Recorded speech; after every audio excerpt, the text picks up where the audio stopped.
Hello, it's James here from Scottish Brass Band Association's social media team. I hope you're keeping well, I hope you are staying safe, and I hope you've been watching along to our selection of videos that have been published online over the last couple of weeks. We're really excited to bring to you today a couple of answers to questions that have been submitted by our NYBBS members over the last couple of weeks. Hopefully this is the first of a few different videos where we get to hear from you guys and we get to answer some questions that you might have for us. So please, if you've not already submitted a question, get in touch with us. You can send your messages into our Facebook page, and you can also email sbbaeducation@gmail.com. That's sbbaeducation@gmail.com with any questions or requests for videos. We would really love to hear from you. This is a bit of a learning journey for us, being able to find new ways to keep people involved, keep people connected, and giving people something to do during this lockdown time that we are still making our way through. If there is anything that you want us to take a look at doing, if there's something you think we could be doing differently, please let us know, and we'll see what we can do to help you. I want to take this small opportunity just to thank Creative Scotland for all the support that they've been able to give us, and that they will most likely continue to give us as we move forward. Without their support, the type of content that we are trying to deliver to you probably just wouldn't be possible. So I just wanted to give them a little shout out and just say thank you on behalf of everyone who benefits from the work that we do. With their continued support, we're really optimistic that we're going to be able to deliver even better coverage and more as time goes forward, particularly when we do get to come together again and when we meet for live events. So thank you, Creative Scotland, and watch this space for some more improvements, which will hopefully be coming in the not too distant future. I'm now going to hand over to our first question of today. There's two questions in today's video, so I hope you enjoy, and please do remember, we would love to hear from you. If you've got any more questions that you want to ask us, please get in touch. Thank you, and stay safe.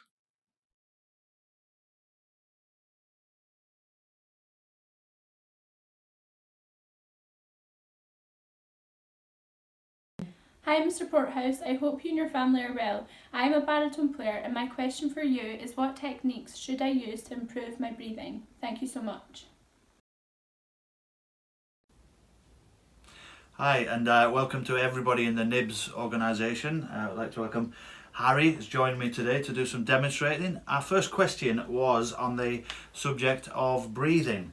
Most of you will hopefully have seen the principal horn player from Tredegar Band, Ross Dunn, has done a superb video on 4 bars rest on that exact subject, so I'd actually guide you towards that. Harry, we're going to demonstrate a few different studies that could be useful, but for the actual technique and physics behind the breathing, I'd definitely guide you towards Ross's video on 4 bars rest.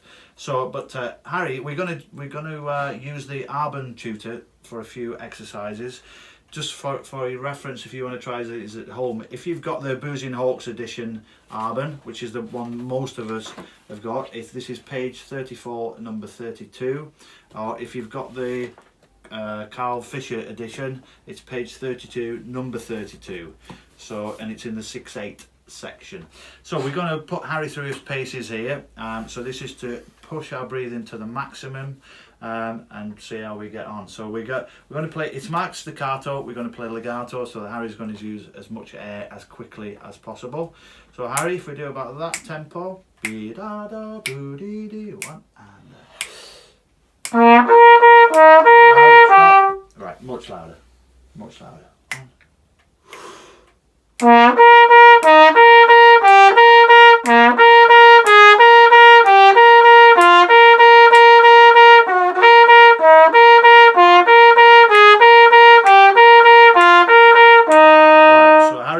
To make that phrase no problem, so we can do it a few things to make it more difficult, so we'll go a bit slower and a bit louder.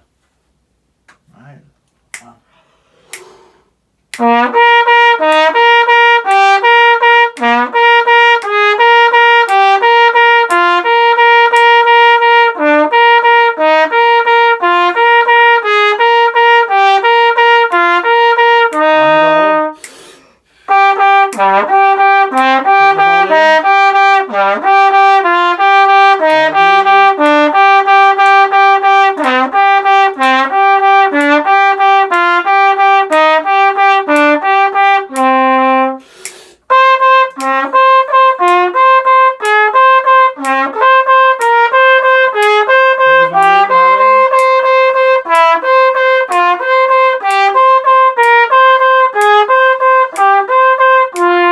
There you go. So the farther you get through the study, the more difficult it gets because you've got less time to obviously take a proper breath. Now the idea is that you probably don't actually make it to the end of the phrase. If you're making it to the end of the phrase, either play louder or slower or both. Yeah. So this is really extending your breathing farther than you would probably ever want to do in even a rehearsal or performance. Definitely not in performance. But it's like all parts of playing. If you can push your extremes of control farther than you'd ever need to use them in a performance, that's going to make performance all the more successful and hopefully enjoyable. So that's one study. It's you can go right through it. Probably good to use a metronome with that one because your instincts, as you're running out of breath, your instincts will try and make you go faster. You've got to keep it nice and steady. So that was page 34, number 32 in the Boozy and Hawkes edition, or page 32, number 32 in the Carl Fisher. Then we're going to move on. This is an exercise that's actually I think it's in the turns and sort of grace notes section. So this is page 106, number 9. So this is for a slightly different aspect on breathing. This is very soft playing. I'm sure we've all experienced it when we're playing a really soft part in band. If it's a very sustained, we take too much air in, and you get that horrible feeling that you just want to play a loud note to let all the air out. So this is for really keeping your breathing controlled. The other one is to develop the volume of your breathing. This is for control of breathing. So Harry, number 9, really slowly.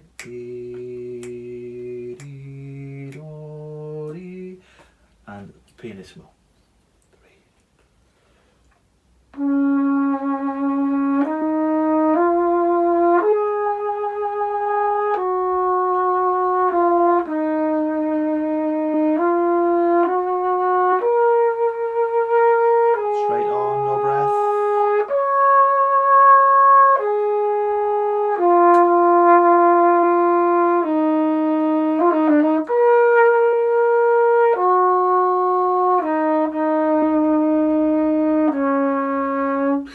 That's an uncomfortable feeling, isn't it? Right? Okay, so that was fairly uncomfortable.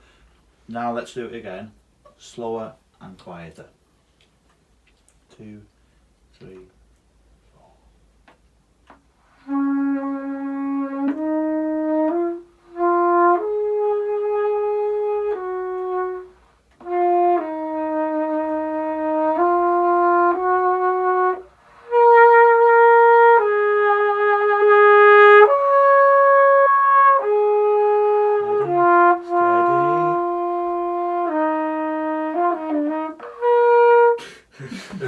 Good. So thanks, Harry, for putting yourself through this. So this is actually a study that I used to do many years ago with the teacher of many of us players, David James, and he actually used to make us do it in quaver pulses. Quaver about.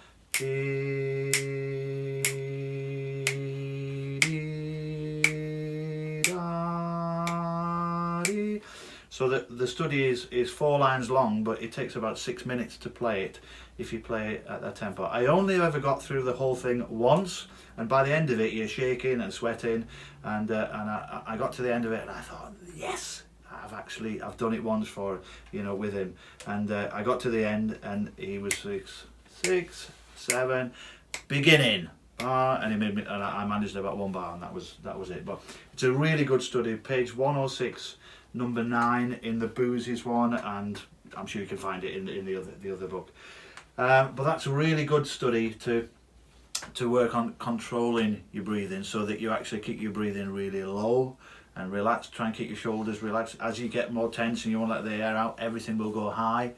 Try and keep as relaxed as you possibly can. Breathing is not all about the volume of breathing. It's about controlling the way you use the air. So thanks to Harry. I hope that's been useful to a few of you and on the subject of breathing. Thanks.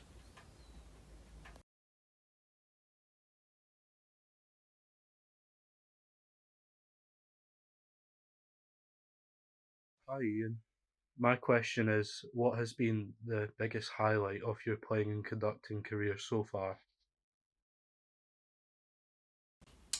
Hi again to everybody at NYBBS, and the next question is from Callum Robb. Hi Callum, hope you're well. Callum asked me specifically what my best achievement or most enjoyable achievement was as a conductor, but I thought I'd get these two reprobates in as well to give their experiences as players as well. So for me, I think I've got loads and loads of favourites. I haven't really got one standout moment. I guess my top few would be definitely the British Open performance with Tredegar in 2013 on Arabian Nights. It was just one of those performances that was just electrifying from start to finish. Obviously when I'm conducting at a contest, I'm sort of at work and my job is to control the band, but it was one of those days when everybody just seemed to perform with ease and just so much confidence that it made, by halfway through the piece, I knew that yeah, if we keep this up, this is going to be some performance, and it just grew and grew and grew in confidence and brilliance as it went on. And at the end, I think apparently I jumped off the floor about about a foot vertically off the floor, which I've no idea. I've never ever done that before in my life, but I did it anyway. I'm sure someone's got it on video. And I think because in that piece, I think all the cornets are standing up at the back. Yeah. And there is a video of Leanne running around at the High-fiving. High-fiving everybody. So that would be probably... You know when it's a good one. As a contest go, I think that would be the performance that would stick in my mind. But from a just purely musical perspective, I probably would say when Tredegar performed Gavin Higgins' ballet down in London. We did this for, I think it was 5 or 6 nights consecutively with the Rambert Ballet Company, and it was just the fact that it was nearly 45 minutes continuous music. The band was set up, I guess like a big band really, in 2 lines behind big perspex shields. It was very, very dramatic. We were on stage, not when we weren't in the pit at all. We're actually on stage at the back of the theatre, at the back of the stage, and the dancers, and it was just hard. I mean, we've played a little bit of Gavin's music and the fanfares and love songs with NYBBS, but the Dark Artery, so it's really, really difficult music, and I think just the sense of achievement for the band to perform so well in quite difficult conditions, and then get the relationship and the feedback from the dancers was just tremendous. So artistically, musically, for me, I think that would be probably the highlight so far. I hope there's going to be many more. So Leanne, have you got any favourites? Well, obviously, like going back to what you said about Arabian Nights, that was, you know, a definite highlight, especially the sort of the adrenaline rush at the end, knowing that, you know, the band has performed to its absolute, you know, ultimate potential. Then I suppose like a personal one for me was when we won this year's Welsh area contest, and not so much because of the winning, but just the fact that it was Harry's first contest with Tredegar, and the fact that we were all the first time we'd sort of officially played or performed on stage together. The winning the contest was just sort of a side effect, you know, on that day. A great one, don't get me wrong, but the fact that we were all performing, you know, that's been one of our sort of ultimate goals for quite a while now. Also enjoyed performances with other bands when we played at NYBBS. I think we've got a nice little photo in the background there. We didn't look too much different then. playing on European contest when we won on pieces like Blitz, and had a standing ovation from the whole. We didn't win on Blitz. We didn't win on Blitz. No. We should have won on Blitz. Great performance. We should have didn't won win. on Blitz. But when we played on Blitz, we had a standing ovation from the whole arena that we were in, and when we played Destroy, Trample as Swiftly as She by Gavin at the area, not at the Europeans. In Montreux. In Montreux, and the ovation we received after that. So I think sometimes it's just feedback from audience, which keeps that. That was a slightly feeling. risky one. I felt quite a lot of pressure that day because Gavin's piece was so different. Because we're talking, I think it was 2011. Something like that. Yeah, Don't ask me about years. so it's quite a while ago now, and the piece was so different that we didn't really know how it would go down, and the subject matter of that piece was a Marquis de Sade, and so if any of you just Google the Marquis de Sade, it's quite dark material, in fact very, very dark and disturbing, so we didn't really know how it was going to be accepted, and the end is very, very abrupt into the piece, and we don't know to this day, but when we finished, there was one, I assume it was a German, Swiss German speaking audience member went, "Oh yeah!" as soon as we finished, and then the audience just went wild. So whoever that person was, I thank you to this day. And but that was Destroy, Trample as Swiftly. Yeah, listen to it. It's a interesting one. Harry? For me, obviously, the Welsh area this year was amazing to win with all three of us on stage, but another personal favourite is when we played Dear Cassandra in the Austrian Nationals, which we also won on, which was also a great achievement and an amazing experience. Yeah, I think that was the brass band Oberösterreich, which I have the great pleasure of conducting regularly. They're an amazing group of musicians. The band doesn't operate like a normal band. They don't rehearse every week. They get together for a project. But it's amazing how quickly that sort of team spirit, like any band, pulls together. And they're all wind band and orchestral players. There are no regular brass bands in Austria, just the way they drag that performance from nowhere. There are only 3 bands in the Austrian National, so the actual atmosphere of a contest as we know it is a little different. But I have to say that, as Harry says, that performance and it's a brilliant piece, an absolutely brilliant piece. Dear Cassandra was again one of my favourites, and I could see Harry's face as we were going through the performance. He was absolutely loving it, and that's what it's all about. And I think sometimes it's not always a concert or a contest performance that stands out, because one of the sort of more artistic things that sticks out for me is when we do recordings with soloists.